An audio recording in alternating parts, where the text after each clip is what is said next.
The content of this podcast is provided for general informational purposes only and is not intended as, nor should it be considered a substitute for professional medical advice.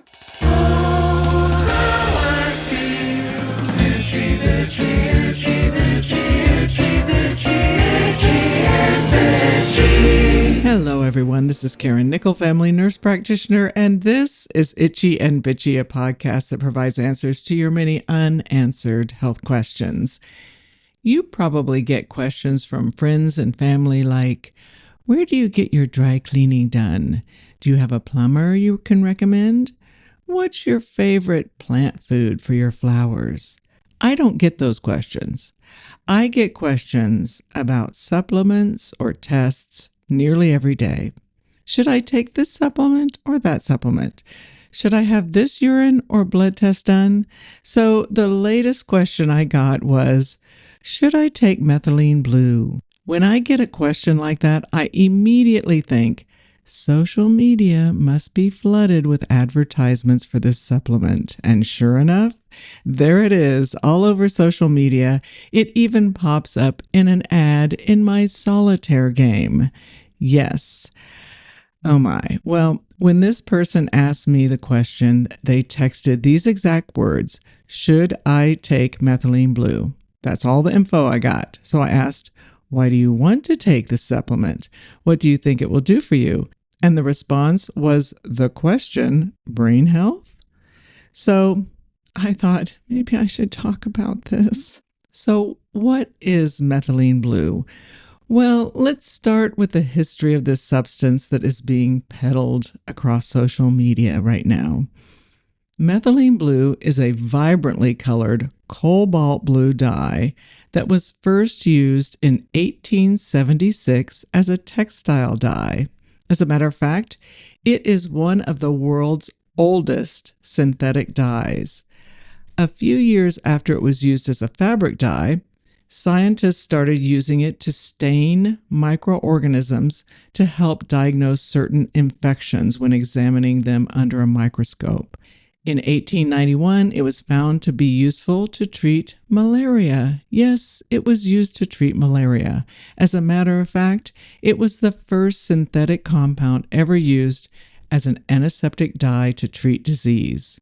In addition to treating malaria, there is a long history of using it to treat a rare blood disorder called methylhemoglobinemia. The only FDA-approved use for Methylene Blue is for the treatment of methylhemoglobinemia, a rare condition, not everybody has this, a rare condition that restricts the ability of red blood cells to deliver oxygen throughout the body. Methylhemoglobinemia is typically caused by exposure to certain medications, chemicals, or recreational drugs. Methylene Blue primarily treats it by increasing hemoglobin's oxygen binding capacity. People who have this disorder have blue-tinged skin because of inadequate levels of oxygen in the blood, so it is somewhat ironic that the treatment is one that is shockingly blue. Methylene Blue is also used off-label for several medical conditions, including vasodilatory shock. This is a medical emergency in which the body can't distribute sufficient blood to the heart, brain, and kidneys. It's also used as an antidote to cyanide poisoning. In light therapy for disorders such as psoriasis or chronic wounds. It is used to help diagnose, manage, or improve the treatment of various types of cancers, including cancers of the breast, mouth, and skin, by using it to stain the tissue samples that are viewed under a microscope. So it doesn't treat these cancers better, it helps us better understand what is going on with the cancer so it can be adequately treated. Also, some gastroenterologists use it by applying Methylene Blue to the colon lining during a colonoscopy, creating an excellent contrast so that polyps or precancerous growths can be seen more clearly. It's especially helpful when doing a colonoscopy on someone with chronic bowel inflammation because of their increased risk of colorectal cancer. It is also used to ease the pain of inflamed oral mucous membranes that often occurs with either radiation therapy to the head and neck or with chemotherapy. Methylene blue is also found in some prescription medications that help with urinary pain and urgency that are associated with UTIs. One product is called Urabel. These don't treat the UTI, just the symptoms of the UTI. But all of the uses I've shared with you thus far are the short-term use of a pharmaceutical-grade product in a controlled setting under the supervision of a skilled medical provider. That usage is very different than buying an unregulated supplement off the internet and taking it every day because of the benefits you've heard about. I will share with you the claims of over-the-counter use of methylene blue, any science behind those claims, and the risks of taking this supplement after this quick break.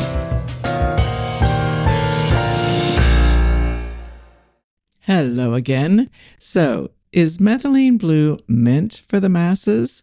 Since there is increased attention being paid to this stunningly blue liquid, it makes sense to me for us to learn a bit about how methylene blue works and whether its various health claims stand up to closer scrutiny.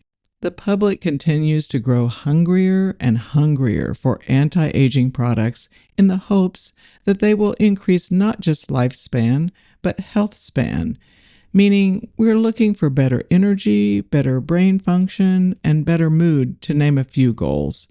Many supplements have been advertised to provide all of those benefits, and methylene blue has been added to the list of these supplements. Although evidence of some proposed health benefits are inconclusive, advocates of methylene blue suggest that it can slow aging, improve energy, enhance memory, improve mood and focus, prevent cancer, and reduce the risk of incurable neurological disorders like Alzheimer's disease. Methylene blue supplements are typically sold as a liquid, or it can be found in the form of capsules, gummies, or orally dissolving strips. They are promoted for anti-aging as well as increasing energy or improving memory and brain health. If taken as suggested, over-the-counter methylene blue supplements thankfully tend to provide much lower doses than used in clinical trials. So usually the over-the-counter doses are in the range of 5 to 20 milligrams per day. Let's look at each of the claimed benefits. Starting with the improved energy claim, I first need to explain what mitochondria are. They are the tiny structures in our cells that serve as the energy-producing powerhouses of our cells that weaken as we age. Claims that taking methylene blue as a supplement might increase energy may be based on animal and laboratory studies, not human studies, that show this compound has a high affinity for the mitochondria of cells and increases energy production in mitochondria in the absence of oxygen. High oral doses of about 50 to 250 milligrams a day of methylene blue under medical supervision have been used to treat fatigue and other symptoms of cyanosis, that's when we don't have enough oxygen in our blood, in people with hereditary methemoglobinemia. However, there do not appear to be any studies that investigate the effects of taking methylene blue on energy or fatigue in people without this condition, especially at the lower doses of 5 to 20 milligrams daily. So, the fact that someone with methemoglobinemia has reduction of fatigue symptoms when taking 250 milligrams a day of methylene blue doesn't mean that fatigue will be relieved in someone without that blood disorder and by taking over-the-counter doses of 5 to 20 milligrams of methylene blue daily. Apples and oranges. Because it's shown promise in protecting mitochondria, it's been proposed that methylene blue might reduce the signs of aging or slow the aging process.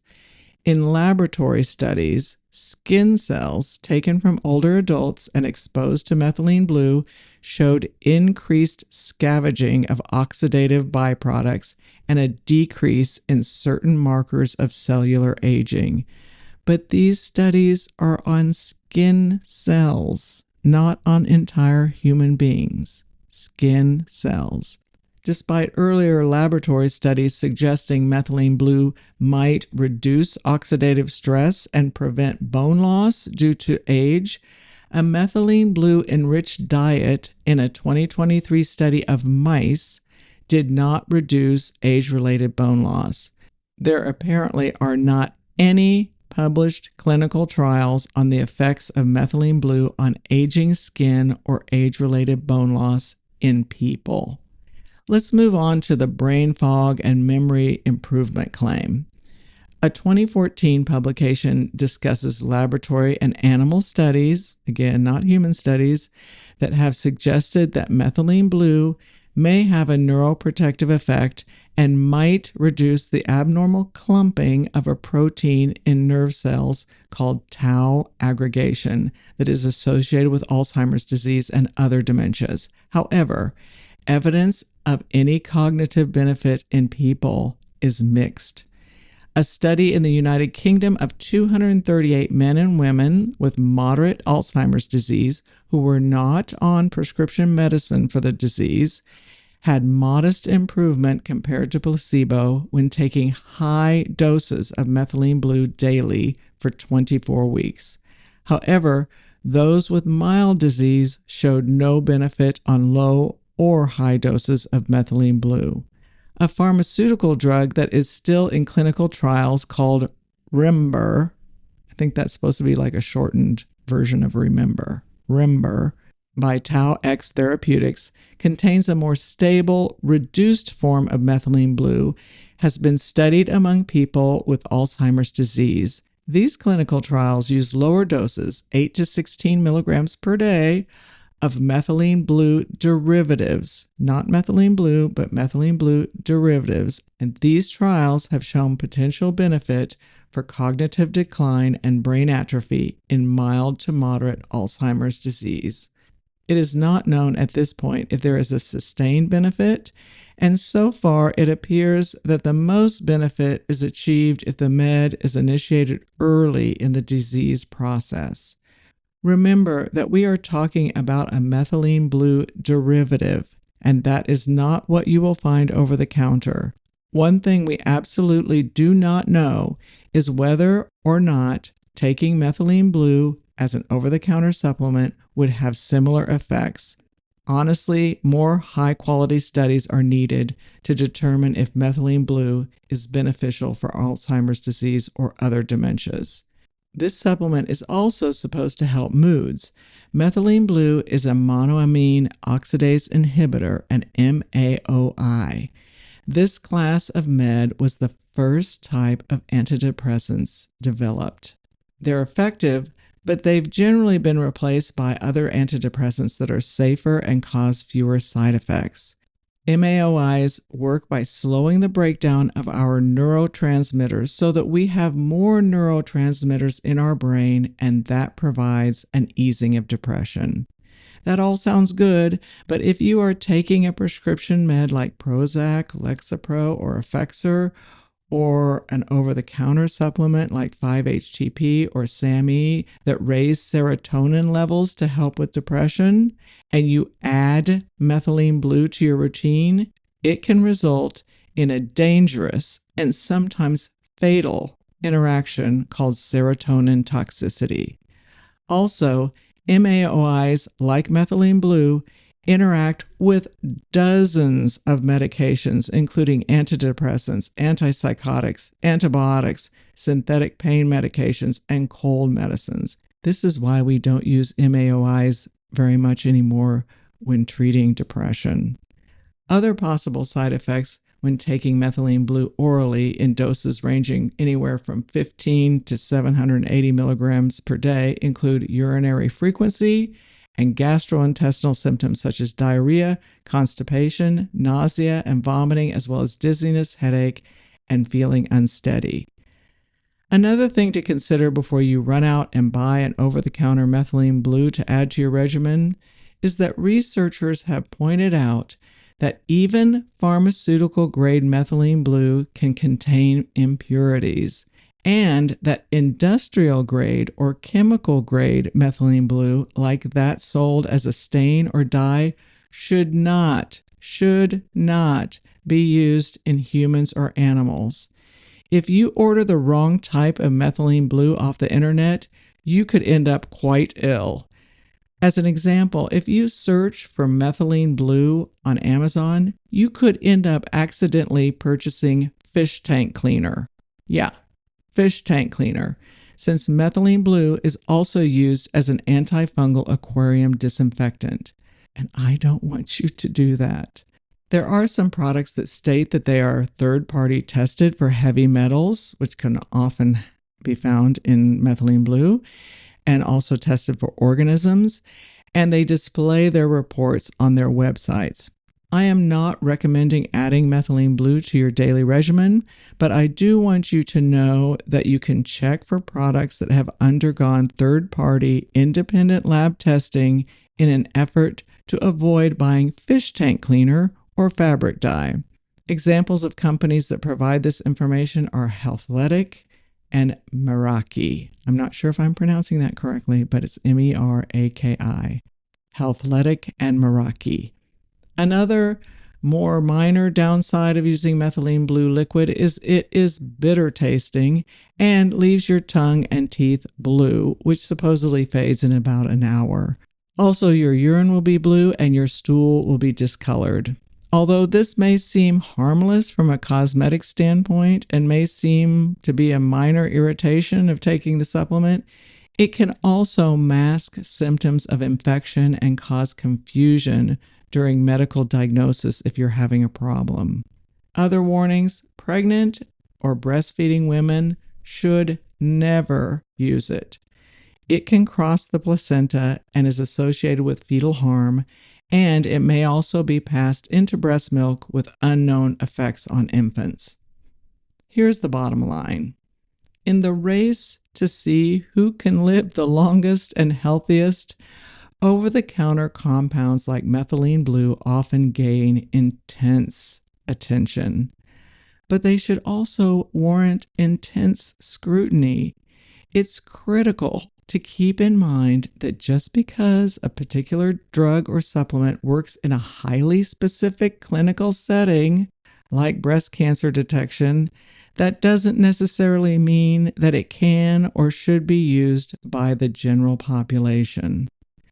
Other medical professionals and I personally want to emphasize that there are significant risks in taking a medication like this without proper guidance.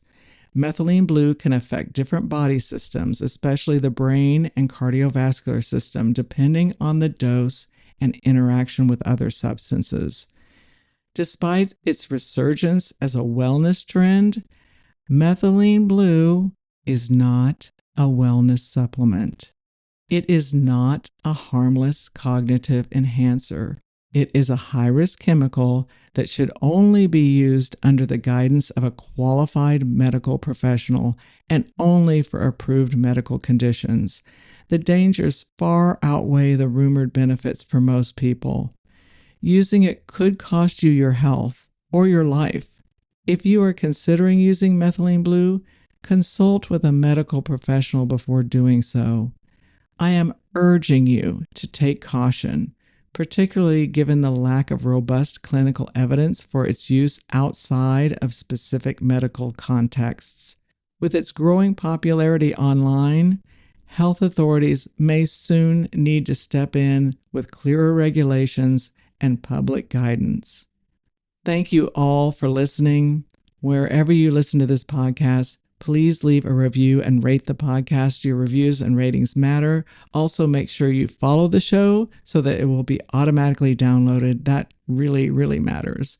I encourage you to visit our Facebook page, IMB Podcast, where you can give us a like and leave comments or questions for me. Our website is itchyandbitchy.com, where there are blogs with some of our subjects available for you to read. As always, thanks to Forrest Winsel, my son, our producer and composer of our theme music, and the person who does all the behind-the-scenes work to make this podcast possible.